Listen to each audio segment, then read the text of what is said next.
છો મિત્રો, આજે તમારા માટે લાવ્યો છું ઇકો ગાડી, એ બી કંપની સીએનજી, ગેરંટેડ ગાડી, ગેરંટેડ કિલોમીટરમાં ગાડી, ફૂલ કન્ડિશનમાં ગાડી.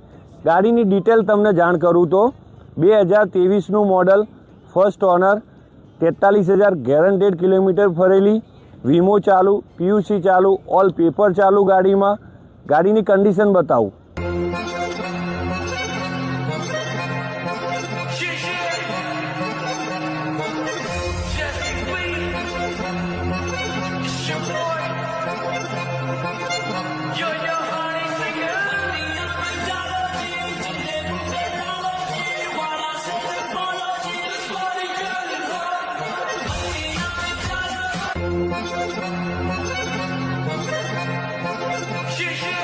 ગાડીનું ઇન્ટિરિયર, લેધરના સીટ કવર આવી જશે, એરબેગ આવી જશે, મ્યુઝિક સિસ્ટમ આવી જશે,